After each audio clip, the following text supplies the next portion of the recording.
Welcome sa Janch Manhwa Anime Recap. Nagsisimula ang kwento sa isang babae na nagtatago mula sa isang nakakatakot na halimaw na may bibig sa ulo nito lamang. Sa paghahanap para sa babae, ang halimaw ay nakarinig ng isang sigaw. Lumingon ito at nakita ang isang lalaki at babae na nakatayo doon. Tumakbo ang dalawa, ngunit bago pa man sila makahakbang ng 5 hakbang, ang halimaw, na may kakaibang kaliwang kamay, ay pinatay ang babae. Nakatayo ang lalaki doon sa takot habang pinapatay ang kanyang kasama sa harap niya. Ang kanyang kalungkutan ay hindi nagtagal dahil agad siyang sinugod ng isang kawan ng mga halimaw sa iba't ibang hugis at sukat, nakagat-kagat ang mga tao. Ang babaeng nagtatago ay nagdurusa sa kanyang mga sugat habang patuloy siyang nagtatago, sinusubukang huwag gumawa ng ingay para hindi maakit ang mga halimaw. Naglagay siya ng isang piraso ng tela sa kanyang bibig.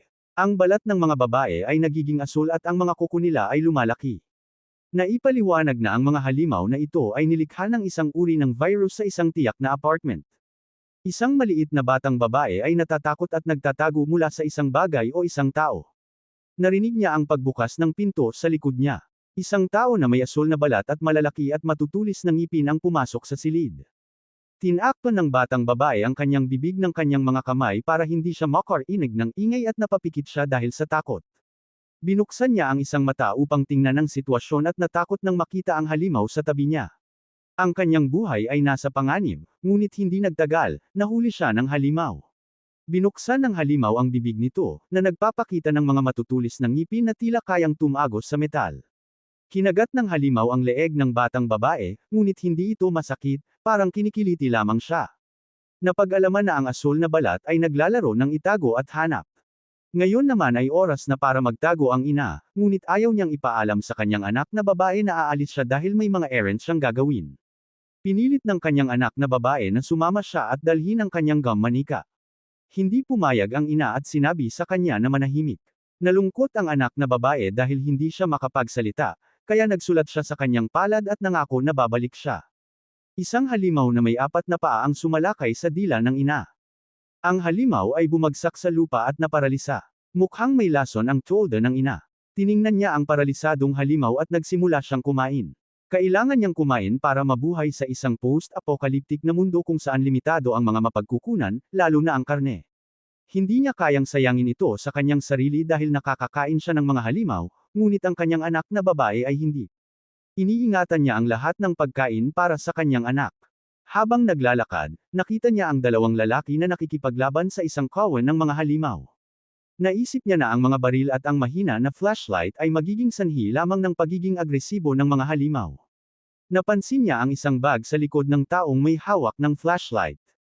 Tumakbo siya patungo sa mga lalaki. Sinubukan nilang ituro ang flashlight sa kanya, ngunit sinira niya ito sa pamamagitan ng pagbato ng bato. Nasugatan ang taong may hawak ng baril at natakot. Kumuha siya ng isang pistol at itinutok ito sa babae. Narinig nila ang isang tao na papalapit at tila hihinto bago tumagos sa leeg ng lalaki. Natakot ang lalaki, ngunit niyakap siya ng babae. Nagulat ang lalaki nang makita na ang babae ay ang kanyang asawa. Nagpasalamat siya sa kanya sa pagdating at sa pagkuha ng kanyang bag mula sa mga magnanakaw. Masaya ang babae. Tiningnan niya ang mga tentacles na kumakawi malapit sa mga magnanakaw. Sumigaw ang mga magnanakaw sa mga halimaw na iwanan siya at umalis ang kawan. Nagulat ang magnanakaw at naisip na may kaligtasan siya sa sakit kaya hindi siya mamamatay. Gayunpaman, pinutol ng isang malaking anino sa likod niya ang kanyang pagdiriwang. Bumalik siya sa apartment. Naghahanap siya ng mga supply para sa kanyang kaligtasan. Naisip niya ang tungkol sa pagpasok sa isang maliit na silid, ngunit nag-alinlangan siya sa una. Sa huli, nagpasya siyang maglakas loob at pumasok sa gusali. Nakita niya ang isang sugatang halimaw na lumalabas sa isang silid. Naisip niya na may isa pang halimaw na nag-atake sa sugatang halimaw at maaaring nasa loob pa rin ito.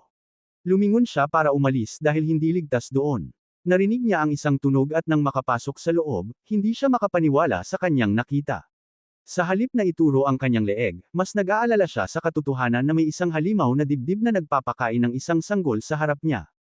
Bumalik sila sa kasalukuyan at ang mag-asawa ay tumatakas, ngunit patuloy na hinahabol ng mga halimaw.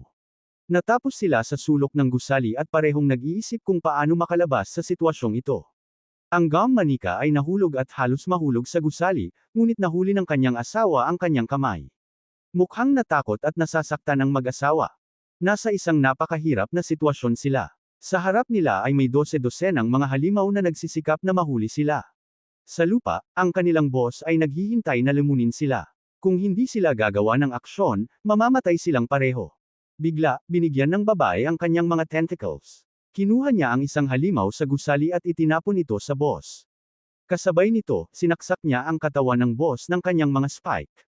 Binitawan ng boss ang binti ng gum manika. Kinuha ng babae ang kanyang asawa, tumalon sa boss, at binasag ang mukha nito. Inilagay ng babae ang kanyang asawa sa kanyang balikat at nagsimulang tumakbo.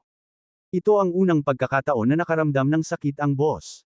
Nagalit ito at nagsimulang manghuli ng mag-asawa. Nang makalayo na sila, binitawan ng gum manika ang kanyang asawa. Galit, nalilito, at nag-aalala ang asawa. Nag-aalala siya para sa kanya at sinabi na kasalanan niya kung bakit siya dumating. Naisip ng asawa kung gaano kabobo ang kanyang asawa dahil nag-aalala pa rin siya para sa kanya. Bigla, tinusok ng isang bagay ang kanyang tiyan.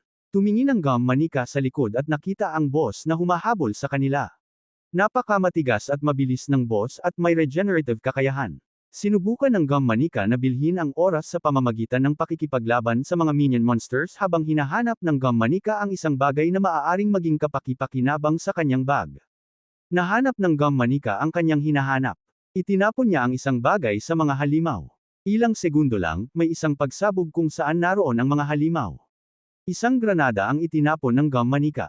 Nagtapon pa siya ng ilang grenade. Nang sumabog ang lahat, wala nang natitirang minion monsters. Tanging ang boss na lang ang natitira. Ngayon, isang granada na lang ang natitira sa gum manika. Humingi ng granada ang asawa ng gum manika. Ibinigay niya ang granada sa kanya at tumakbo sa kabaligtaran direksyon ng boss. Naisip ng boss na tumatakas siya at sinubukan siyang atakihin ng mga projectiles. Tinanggal ng asawa ang clip ng granada, kahit na masyadong malayo siya para tamaan ang boss.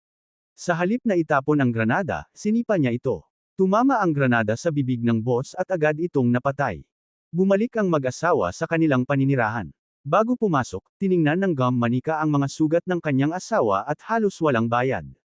Tumakbo siya patungo sa apartment at niyakap nila ang isa't isa. Sinabi ni Chokbi na natapos na niya ang kanyang araling bahay. Bilang gantimpala, binigyan siya ng isang tsokolate bar. Nag-enjoy silang lahat sa kanilang masayang sandali bilang isang pamilya. Samantala, sa labas ng pinto, may isang tao na nakikinig.